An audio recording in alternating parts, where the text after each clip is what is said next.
Craig, McKinley is in the studio, soon to be, let me just get this right, Lord McKinley of Richborough, Indeed. no less. But you haven't, so you got announced that you're getting a life peerage in the Dissolution Honours, but you haven't, tell me about the King hasn't signed a very crucial piece of paper. Yeah, Craig. it's quite an ancient thing. I went to the College of Arms this week to get the name agreed, a place I didn't even know existed, frankly. No, quite. I had to see the Garter Principal King of Arms. How about that for a name? I love that someone has that job. I know, What do you do for a living? Oh, well. I'm the Garter King of Arms. Yeah. So he agrees your title, that then has to go as a letters patent for the King to sign. So immediately he signs that, which I'm hoping will be done within the next 7 days, yeah. I will thereafter be Lord McKinley of Richborough. And you must be absolutely delighted because, obviously, for everything that you've gone through over the last, well, 6 months, has it been 6 months? A bit more, 6 to 8 months, losing all of your limbs. You then decided you couldn't fight the seat in South Thanet. To be fair, boundary change means it's now East Thanet.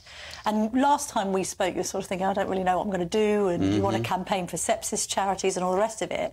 But to become a life peer, I mean, that must be a huge honour for you. It's fantastic. I mean, it gives you skin in the game of politics, gives you a chance to get your voice heard, and I will be loud, as you can imagine. Well, that's why we like you on GB News. I'm sure I will be loud, certainly on issues of sepsis, certainly on getting the proper provision of prosthetics for people one good like hand, this. but you're getting the other one replaced, but at your own cost, you've said to me. Exactly, so yes. Yeah, the NHS give you these. Which is good if you wanted to smash through this desk. Yeah, I often say it's good for breaking windows and pub fights, but when you've got 2 of those, I'm not entirely sure what you can do with them, or you have to buy one of these for yourself. Which is amazing, the bionic hand. Yes, which can actually give you life back. Well, it's also easier to have a cup of tea with, isn't it? Let's be honest. Right, so let's get straight into the politics of the day. It's interesting, this Tory leadership race, isn't it? I mean, let's talk about some of the righties who you might be more inclined to back were you still an MP. You can endorse a candidate, the Lords won't have a vote, but it doesn't matter. We're just going to speak about it anyway. First of all, this Suella Braverman not being able to get seemingly enough MPs to make it onto that sort of short list, or long list, I should call it, before they whittled down to 4 and then 2. Does that surprise you, Craig? I mean, she was the sort of darling of the right. She had supporters like John Hayes and that Common Sense group. They all seem to have defected to Robert Jenrick. What's your reaction to that? Well, I was an open supporter of her last time round, and I signed her papers and everything else.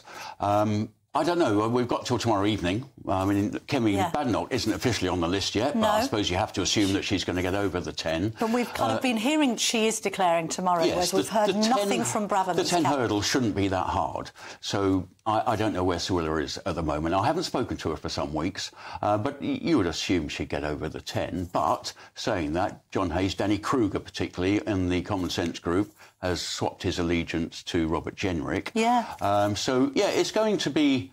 There aren't any new names in there. No. But, I know them all, and we'll see where it develops. I'm not coming out for anyone at this current time, but I will tell you what will be swaying me.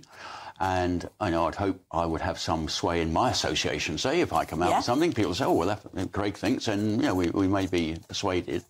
It will be where position is on net zero. Interesting, because I thought the dividing line was the ECHR and whether we should be members still or not. Funnily enough, you might be interested. I wasn't that bothered about ECHR. No. I wasn't years ago. I think I am now because of the obstructions, but that very peculiar Rule 39 judgment, which stopped that plane from taking off 2 years ago from Stansted, first trip to Rwanda.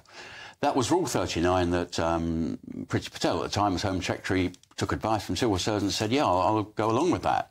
Now, I wasn't that bothered because Britain complies with 80% of Rule 39s, which are this rather strange procedure of a judge unknown in chambers in the middle of the night, or judge in pyjamas, they often call it. Germany complies with 60%, and Spain complies with just 40%. So if we became a little bit more like Spain, I wouldn't be bothered. Or like Belgium. I think Belgium has launched all sorts of claims. I mean, it's like a lot of things. I mean, it's probably like EU membership itself. A lot of these countries weren't that bothered. It always seemed to be Britain that gold-plated everything. So if we were more like them, I don't think I'd be so bothered about ECHR. But you're more bothered about net zero. So you want to hear a candidate saying we should abandon the target, or what would you like to do? I think we've come to a stage where we need to revisit the 2008 Climate Change Act. Because, frankly, the ability to actually run a modern economy with that around your neck as something that has to be done because it's legislated for. It was made infinitely worse by Theresa May's change from 80% net zero to 100%. That was the last bit that really capped it off. I mean, what Labour is trying to achieve, the decarbonisation of our electricity system in just 5.5 years' time, is frankly impossible. If the last decade was a decade of the battle for Brexit, I can see the next decade being the battle for energy security and cost. Yes. This will take the Labour Party down, because I can foresee... Really? I can foresee we will get blackouts, we will end up with higher costs, and the public will not wear it. But just explain the blackouts, because there'll be Labour supporters saying this is just scaremongering. Well, I mean, if you're trying to get a full system of electricity supply through windmills and solar panels, it does not work. It cannot work, because you've got to account for the days when the wind doesn't blow and the sun doesn't shine. We're being sold a pup. And the trouble is, of course, planning is held up as well. Say you want to do a new road system, and it happened in Manson Airport in my old patch of East Kent.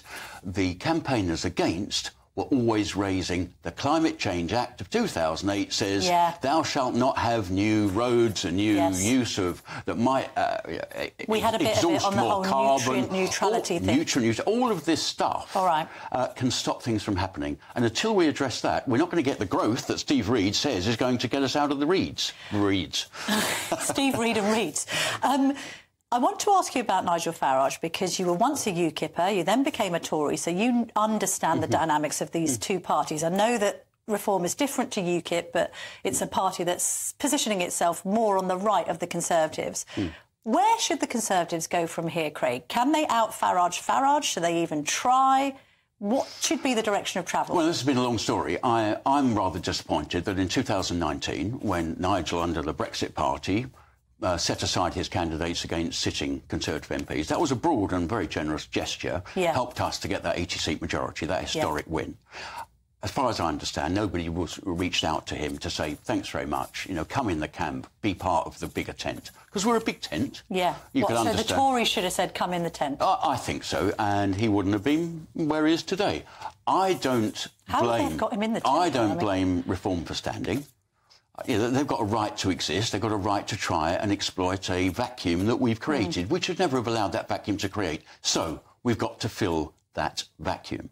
Now, to me, that doesn't mean what many of our candidates, our Conservative leadership candidates, are saying, we've all got to be in this sort of centre to win elections. You've got plenty of centre. Go for Labour, go for Lib Dems. I mean, there's plenty of centre out there.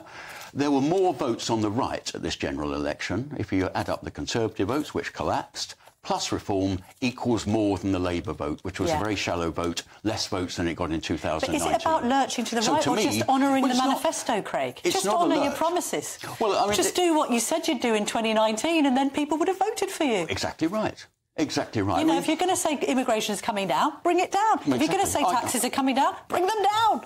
I think the one thing that wasn't discussed enough in the election was the effect of COVID on that lockdown. Yes. I mean, you can't give out £500 billion of stuff, whether that's, Eat Out to Help Out and all the support mechanisms for employees and businesses. That was the former Prime Minister's fault, right? He wanted to be thanked for furlough. He didn't say that had caused economic calamity. But it was hardly mentioned in the election. Yeah. And, this is the reason we've got high taxes and why we're in a situation. Yes. And the Ukraine war has caused the biggest, the inflation. Yeah. Nothing from what we did internally. This was external shocks. Sure. And we didn't really mention that enough. So that put us off course. There's no doubt about that. But, if we want to be Conservatives, there's a Conservative vote out there. It was there in 2019. It was a broad church that swept us to power. We should be going back to that and trying to achieve power on the back of, in my view, more of a right of centre than centre approach.